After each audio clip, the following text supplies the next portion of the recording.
안녕하세요. 청주 열린도서관 사서 이선경입니다. 오늘도 사서가 들려주는 베드타임 스토리에 오신 여러분들을 환영합니다. 어느덧 완연한 봄인 5월이 되었는데요. 오늘은 봄에 어울리는 소설을 들려드릴까 합니다. 책을 읽어보지 않으셨어도 한 번쯤 들어보셨을 것 같아요.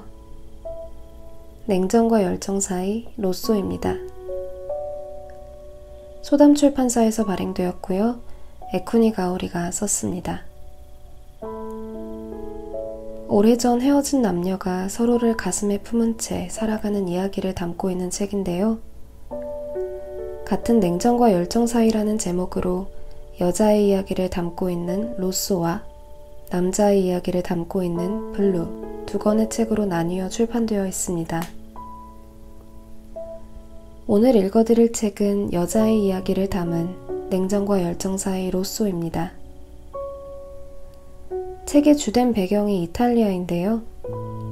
책에서 묘사하고 있는 아름다운 이탈리아의 풍경을 상상하며 읽는 재미가 컸던 책이었습니다. 저는 책에 등장하는 거리 이름이나 장소들을 검색하면서 읽었는데요. 책을 더 실감나게 읽고 싶으신 분들은 저처럼 검색을 하면서 읽으셔도 좋을 것 같습니다. 그럼 오늘도 편안한 마음으로 들어주세요. 굿나잇. 비는 그쳤다. 창문을 열자 투명한 공기가 오랜만에 빛의 입자를 머금고 있었다. 아침을 먹고 1시간 정도 일찍 아파트를 나섰다. 산타마리아 델레 그라치에 성당의 중정은 밀라노에서 내가 가장 좋아하는 장소다. 네 그루 백목련과 4마리 개구리가 분수를 에워싸고 있다. 기하학적으로 배치된 녹음.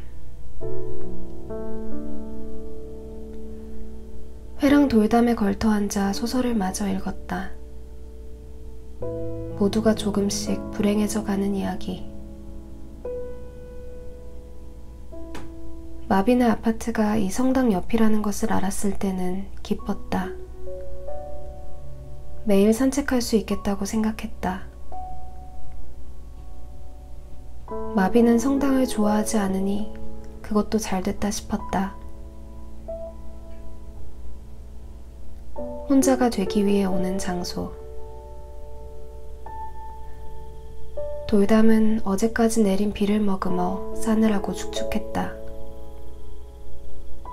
하지만 5월의 태양에 이끌려 거리로 나온 성급한 관광객들은 짧은 바지에 선글라스를 낀 모습으로 어슬렁거리고 있다. 입장이 제한되어 있는 수도원의 식당, 최후의 만찬이 있는 곳 입구에는 벌써 긴 줄이 생겼을 것이다. 나는 책을 덮고 쿠폴라를 올려다본다. 투명한 하늘빛을 배경으로 하얀 회벽과 거뭇거뭇한 벽돌이 빛을 받아 눈부셨다. 이른 봄날의 동물원 속 동물 같다.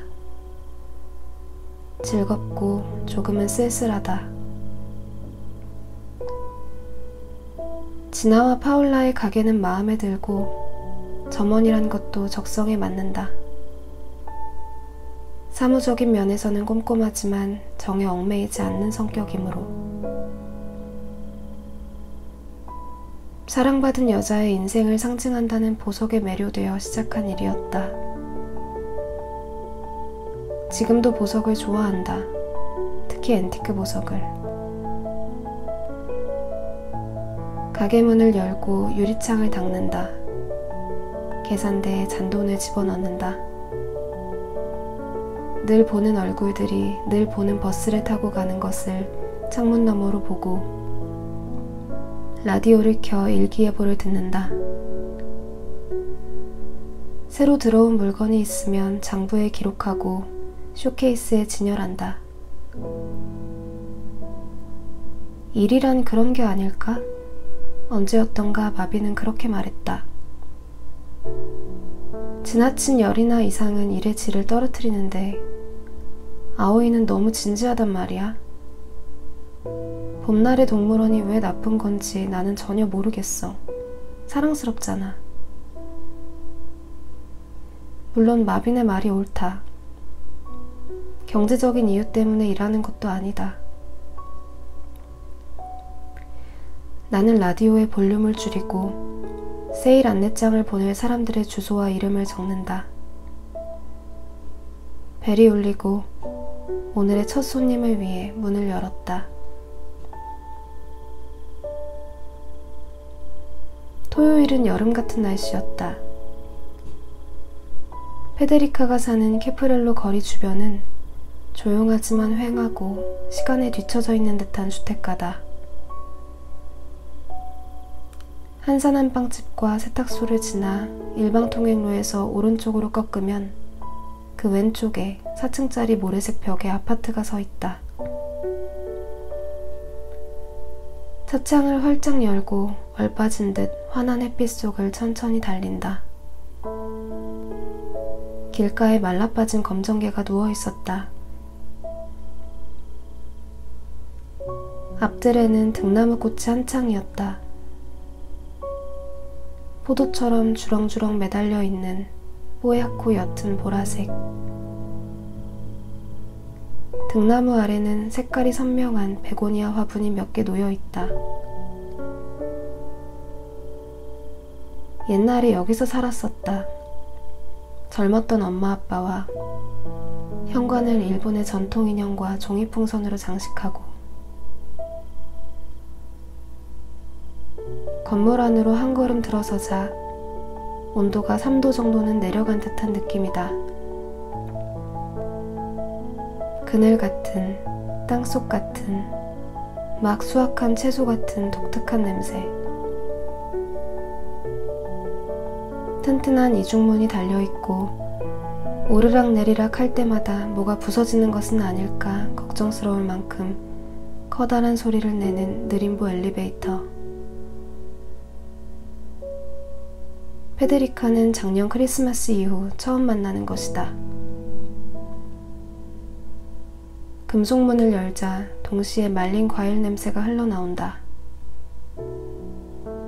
벽 한가득 매달아둔 레몬과 오렌지 껍질, 시나몬, 말린 정향나무꽃. 본조르노, 안녕? 페데리카의 포옹은 가벼운데도 그녀의 손바닥이 닿은 곳에는 신기하리만큼 그 감촉이 오래 남아있다. 본조르노. 나는 금방 10살짜리 어린애가 되고 만다. 페데리카는 언제든 내 편이었다.